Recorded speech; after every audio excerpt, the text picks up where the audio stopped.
ये अग्नि परीक्षा की घड़ी है और मैं हूं आपके साथ दिव्यांश शर्मा। लोकसभा का रण अब पूरी तरह से सज चुका है। पहले चरण के चुनाव के लिए ज्यादातर राजनीतिक दलों ने अपने अपने दिग्गज मैदान में उतार भी दिए हैं। बात अगर मध्य प्रदेश और छत्तीसगढ़ की करें तो प्रधानमंत्री नरेंद्र मोदी ने बीजेपी के लिए आज से एमपी में चुनावी शंखनाद भी कर दिया है। जहां आज प्रधानमंत्री ने महाकौशल के सेंटर जबलपुर से चुनावी शंखनाद किया, तो कल पीएम छत्तीसगढ़ के बस्तर में चुनावी शंखनाद करने जा रहे हैं। प्रधानमंत्री के ये चुनावी दौरे विपक्ष के लिए कितनी बड़ी चुनौती बनेंगे, आज अग्नि परीक्षा में इसी मुद्दे पर हम चर्चा करेंगे।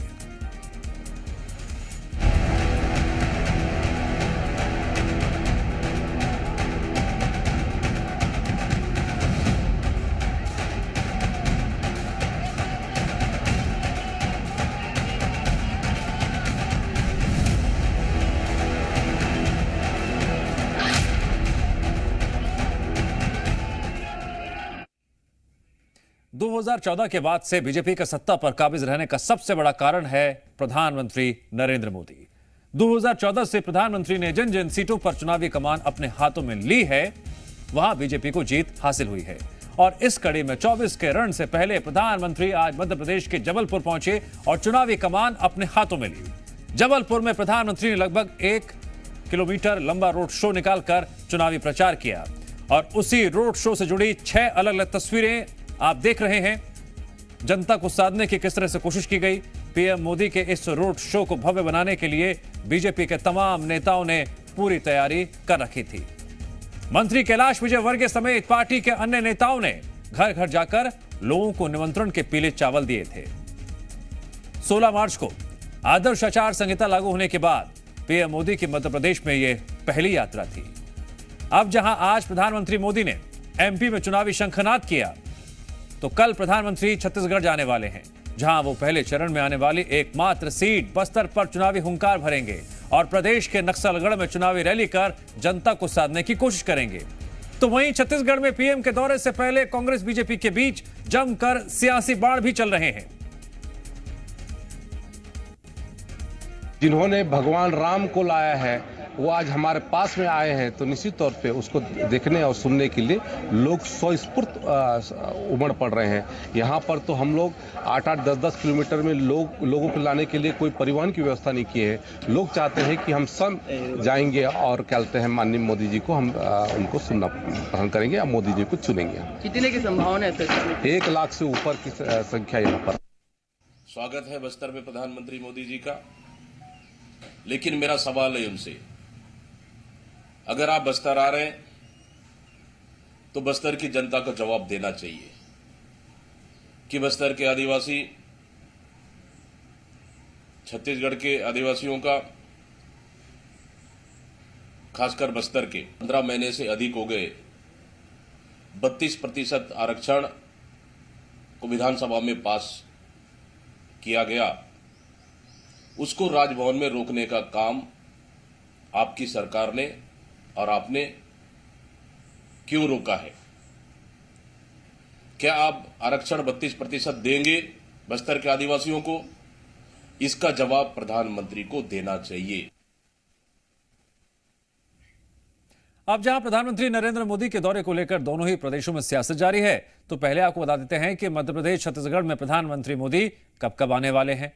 आज 7 अप्रैल को पीएम मध्य प्रदेश के जबलपुर दौरे पर रहे, तो कल यानी 8 अप्रैल को पीएम छत्तीसगढ़ की बस्तर सीट पर चुनावी सभा करेंगे। वहीं 9 अप्रैल को पीएम मोदी एक बार फिर मध्य प्रदेश आएंगे, जहां वो बालाघाट में चुनावी कमान संभालेंगे।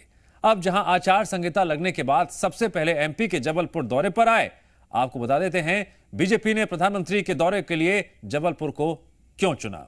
7 अप्रैल को जबलपुर दौरे पर प्रधानमंत्री नरेंद्र मोदी रहे, क्योंकि महाकौशल का सेंटर पॉइंट जबलपुर है। जबलपुर से बीजेपी सीधे मंडला और शहडोल पर भी फोकस करना चाहती है। पीएम के आने का कारण जबलपुर में बीजेपी द्वारा लोकसभा प्रत्याशी को बदलना भी है। वहीं आदिवासी वोट बैंक को साधने के लिए प्रधानमंत्री का दौरा अहम था। अगले दिन पीएम छत्तीसगढ़ आ सकते हैं, जहां वो बस्तर में चुनावी रैली करेंगे। 8 अप्रैल को नक्सलगढ़ कहे जाने वाले बस्तर में पीएम की रैली हो सकती है। छत्तीसगढ़ की हाई प्रोफाइल सीट है बस्तर। पहले चरण में प्रदेश की एकमात्र सीट बस्तर पर चुनाव होना है। इस सीट पर 2019 में बीजेपी को करारी हार मिली थी। आधी आबादी को साधने पर पीएम की नजर रहेगी। वहीं अगले दिन प्रधानमंत्री वापस मध्य प्रदेश आएंगे, जहां वो बालाघाट में कमान संभालेंगे। 9 अप्रैल को बालाघाट दौरे पर प्रधानमंत्री आएंगे, जहां से बीजेपी का फोकस छिंदवाड़ा और सीधी सीट पर रहेगा।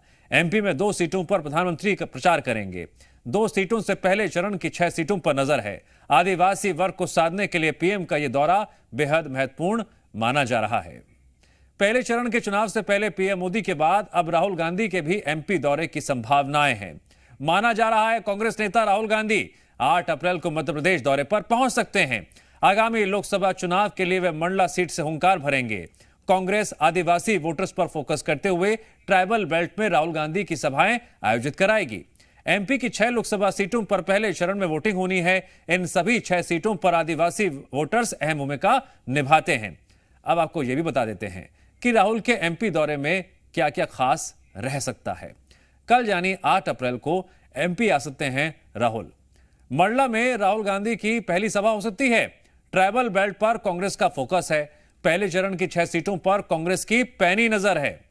तो साफ तौर से यह एक तरफ सियासी गणित है, दिग्गजों के दौरे है और दोनों ही पार्टियों के अपने अपने लक्ष्य है। एक तरफ बीजेपी का लक्ष्य है 29 सीटें, कांग्रेस का लक्ष्य है अपने पुराने रिकॉर्ड को ठीक करना, लेकिन पुराना रिकॉर्ड तो बहुत खराब रहा है। अब ऐसे में इस बार कांग्रेस क्या करेगी? राहुल गांधी आएंगे तो क्या होगा? प्रधानमंत्री नरेंद्र मोदी के दौरे का तो आज आगाज हो चुका है। हमारे साथ 2 सहयोगी जुड़ रहे हैं, भोपाल से अजय दुबे और रायपुर से रुपेश गुप्ता। सबसे पहले हम रुख करते हैं अजय दुबे का। अजय, आज संस्कार धानी में प्रधानमंत्री नरेंद्र मोदी आए, लोगों ने गर्मजोशी से उनका स्वागत किया। संदेश कहां तक पहुंचा? देखिए, महाकौशल में जबलपुर मेन पॉइंट है और वहां से अगर मैसेज देते हैं, मां नर्मदा के तट से अगर मैसेज जाता है तो महाकौशल के तमाम इलाके, आदिवासी इलाके, चाहे मंडला, सिवनी, बालाघाट का इलाका ले लीजिए, चाहे वो फग्गन सिंह कुलस्ते जहां से खड़े हैं, मंडला भी उससे, सिवनी, नरसिंहपुर का इलाका जो है महाकौशल से प्रभावित है। और महाकौशल में जब आज प्रधानमंत्री नरेंद्र मोदी जबलपुर पहुंचे तो उसमें केवल जबलपुर की जनता नहीं होगी, मंडला से मंडला, नरसिंहपुर, डिडोरी ये इलाके हैं जो जबलपुर से सटे हुए हैं और वहां से ही जाहिर तौर पर प्रधानमंत्री मोदी को देखने तमाम जिलों से लोग आए होंगे। और चूंकि आदिवासी बेल्ट आता है, आदिवासी इलाका है, आदिवासी बहुल इलाका, क्योंकि विधानसभा चुनाव पर नजर डाले तो जब कांग्रेस की सरकार थी तो आदिवासियों ने कांग्रेस का साथ दिया था, लेकिन अब आदिवासी इस बार किसका साथ देंगे ये देखना होगा, क्योंकि विधानसभा चुनाव में भारतीय जनता पार्टी के पक्ष में परिणाम रहा है। तो जाहिर तौर पर इस बार पीएम मोदी, यही वजह है कि जबलपुर को चुने और जबलपुर से साफ मैसेज है, चाहे आदिवासियों की बात हो। और जबलपुर 4 से 5 बार लगातार वहां से सांसद राकेश सिंह जीत कराते रहे। कुल मिलाकर जो चुनावी इतिहास है वो बीजेपी के साथ रहा है। अब मैं जरा बात कर लेता हूं, रायपुर से जुड़े हुए हैं रुपेश गुप्ता हमारे साथ। रुपेश, अब प्रधानमंत्री बस्तर आएंगे। बस्तर कहीं ना कहीं पिछले चुनावों में बीजेपी की कमजोर कड़ी रही थी। इस कमजोर कड़ी को मजबूत कड़ी में जोड़ने के लिए बीजेपी की क्या रणनीति है? देखिए, शुरुआत वहीं से कर रहे हैं जब 2019 में भारतीय जनता पार्टी को हार मिली थी और यहां पे दीपक बैज जीत करके लोकसभा पहुंचे थे। लेकिन प्रधानमंत्री नरेंद्र मोदी अपने चुनावी अभियान की शुरुआत बस्तर से कर रहे हैं। बस्तर कई मायने में खास है क्योंकि बस्तर जिस तरफ झुकता है, प्रदेश की राजनीति कमोबेश उधर झुकती है, ऐसा माना जाता है। हालांकि लोकसभा चुनाव में ये फॉर्मूला काम नहीं करता है, लेकिन इसके बावजूद बस्तर की बहुत अहमियत है क्योंकि सबसे बड़ा आदिवासी बेल्ट है और बस्तर को लेकर के खूब सारी चर्चाएं होती हैं। पॉलिटिकली बहुत एक्टिव रहता है, बहुत सारे सोशल इश्यूज होते हैं जिनको लेकर के सवाल उठता है। प्रधानमंत्री नरेंद्र मोदी आमाबाल पहुंचेंगे, जो बस्तर का एक छोटा सा इलाका है, वहां पे विजय संकल्प शंखनाद रैली के साथ छत्तीसगढ़ में 11 सीटें जीतने के लक्ष्य के साथ प्रधानमंत्री नरेंद्र मोदी शुभारंभ करेंगे।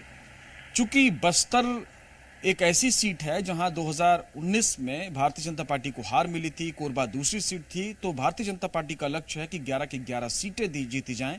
तो शुरुआत वहीं से कर रहे हैं जहां पे पिछली दफा हार मिली थी।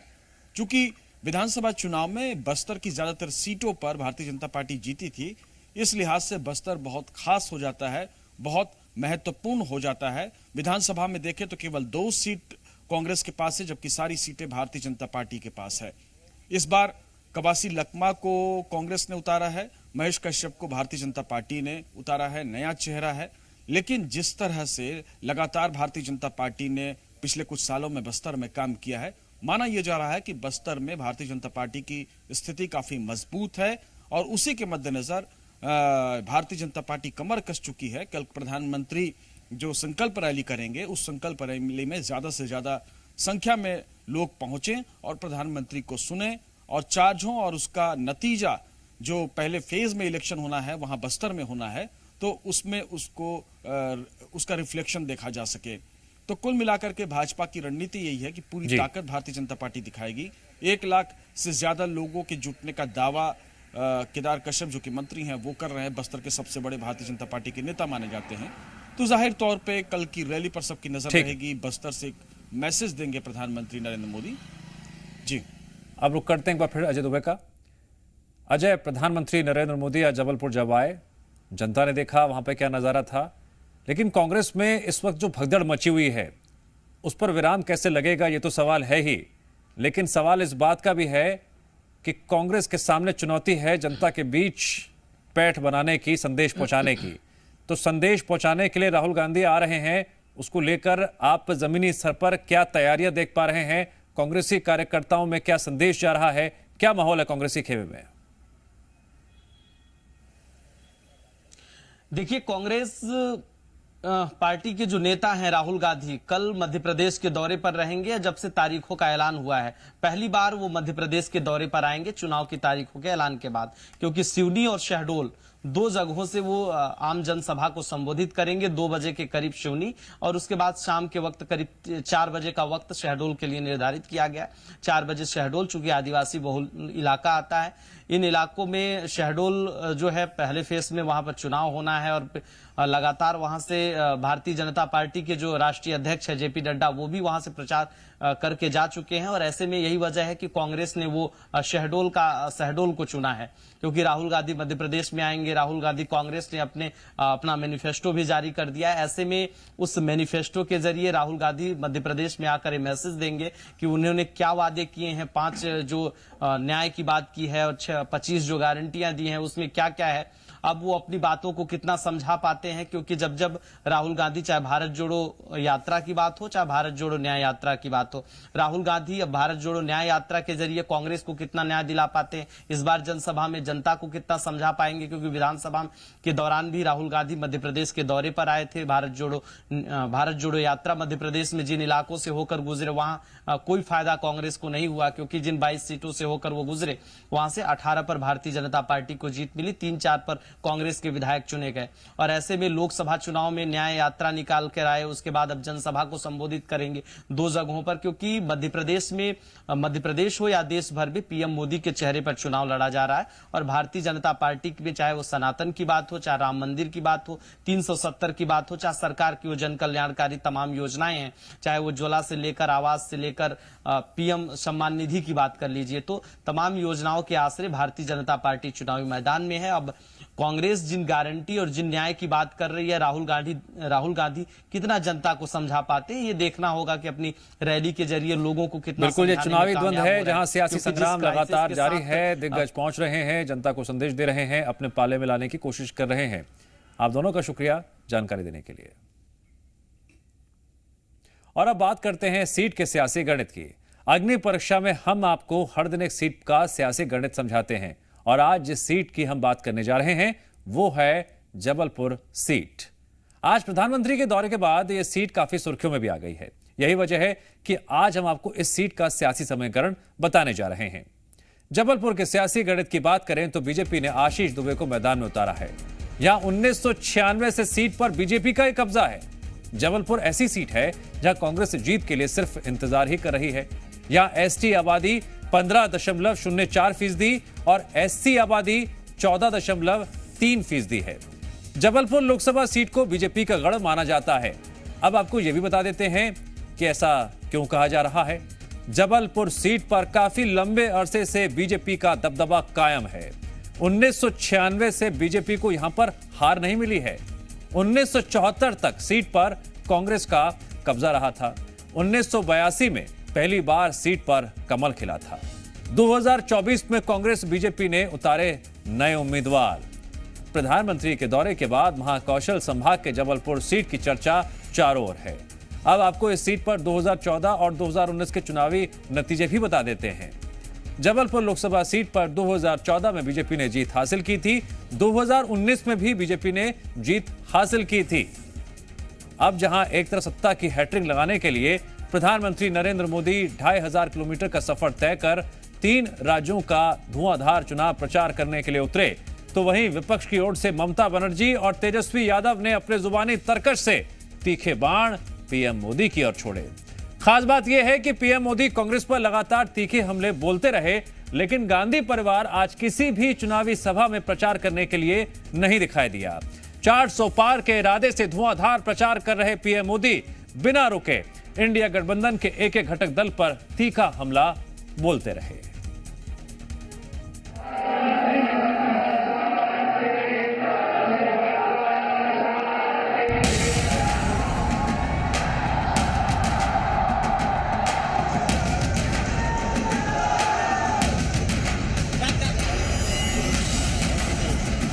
मोदी गैर कानूनी काम कर रहा है।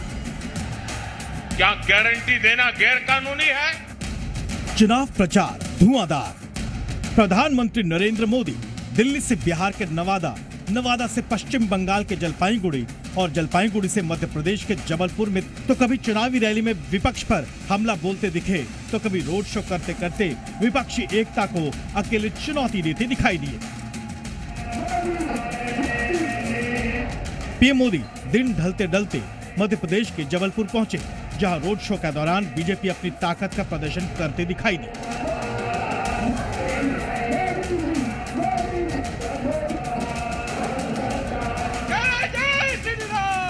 वैसे प्रधानमंत्री मोदी ने सुबह चुनावी जंग विपक्ष की गारंटी पर प्रहार करते हुए शुरू की। पीएम मोदी का अंदाज बता रहा है कि वो 400 पार के लिए किस तरह से कमर कसे हुए हैं, इसलिए विपक्ष की गारंटी पर अपनी गारंटी से प्रहार कर रहे हैं। कहते हैं और कानून को जानकर कह रहे हैं कि मोदी का गारंटी देना ही गैर कानूनी है। मेरे देशवासी, आप ही देश के मालिक हैं। आप मुझे बताइए, क्या मोदी गैर कानूनी काम कर रहा है? सत्ता की हैट्रिक लगाने के लिए आज चुनावी कार्यक्रमों में उन्होंने एक के बाद एक विपक्षी नेताओं को मंच से करारा जवाब देना शुरू किया। निशाने पर सबसे पहले आज कांग्रेस अध्यक्ष मल्लिकार्जुन खड़गे रहे। पीएम मोदी कांग्रेस के न्याय पत्र को तुष्टीकरण का पत्र बता रहे हैं। कांग्रेस के राष्ट्रीय अध्यक्ष छोटा पद नहीं है। उन्होंने अभी भाषण किया। उन्होंने ये कहा कि राजस्थान में आकर के 370 का क्या लेना देना, मोदी यहां आकर के 370 की बात क्यों करता है। ये सुनकर के मुझे बहुत शर्म आई। दोस्तों, क्या जम्मू कश्मीर हमारा है कि नहीं है? जम्मू कश्मीर हमारा है कि नहीं है? बात करें विपक्ष की, तो आज विपक्ष की ओर से हमला संभाला आरजेडी के नेता तेजस्वी यादव ने। तो प्रधानमंत्री जी केवल झूठ बोलने का फैक्ट्री है। प्रधानमंत्री जी झूठ बोलने के मैन्युफैक्चरर है। आपको बता दें कि बीजेपी के नए गढ़ के रूप में उभरी नवादा लोकसभा सीट पर इस बार लड़ाई आसान नहीं है। पिछले चुनाव में एलजेपी के टिकट पर जीत हासिल करने वाले चंदन सिंह का टिकट काटकर एनडीए ने बीजेपी के विवेक ठाकुर को चुनावी मैदान में उतार दिया। वैसे पूरे बिहार में एनडीए और महागठबंधन के बीच सीधी लड़ाई है, लेकिन नवादा राज्य की उन चुनिंदा सीटों में से एक है जहां मुकाबला सीधा ना होकर त्रिकोणीय हो सकता है। यहां एनडीए के विवेक ठाकुर और महागठबंधन के श्रवण कुशवाहा के अलावा निर्दलीय उम्मीदवार विनोद यादव को भी मुकाबले में माना जा रहा है।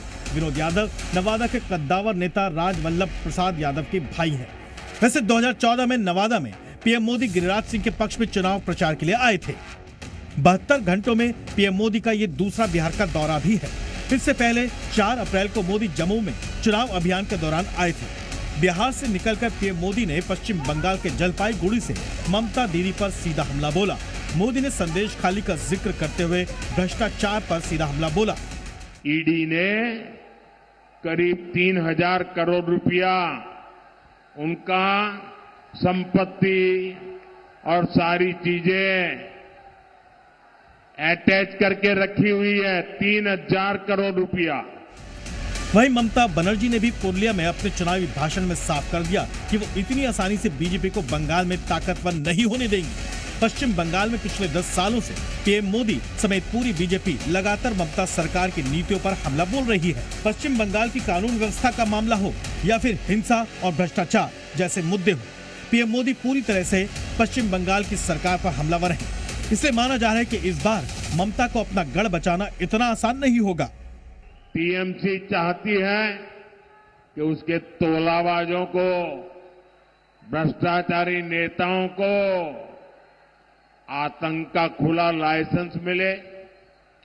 टीएमसी कानून और संविधान को कुचलने वाली पार्टी है। वहीं मध्य प्रदेश के जबलपुर में भी मोदी का 1 किलोमीटर रोड शो विरोधियों को कड़ी चुनौती देने वाला दिख रहा है। आपको बता दें कि जबलपुर में बीजेपी का जलवा अब भी कायम है। पिछले 3 चुनाव में जीत का मार्जिन 5 लाख बढ़ा है। बात करें लोकसभा चुनाव 2019 की, तो बीजेपी के राकेश सिंह यहां से जीते थे और जीत हार का मार्जिन रहा था 4,54,744। उन्होंने कांग्रेस के विवेक तनखा को हराया। इसके बाद अगर बात करें लोकसभा चुनाव 2014 की, तो बीजेपी के राकेश सिंह ही यहां से जीते और जीत हार का मार्जिन 2,08,639 रहा।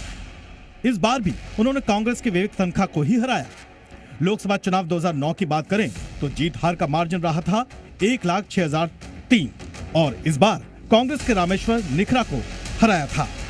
खास बात यह है कि आज न तो कांग्रेस की ओर से राहुल गांधी, न ही सोनिया गांधी और प्रियंका गांधी चुनाव प्रचार करते कहीं दिखाई दिए, जबकि प्रधानमंत्री मोदी अकेले ही 2,500 किलोमीटर का लंबा सफर तय करते दिखे।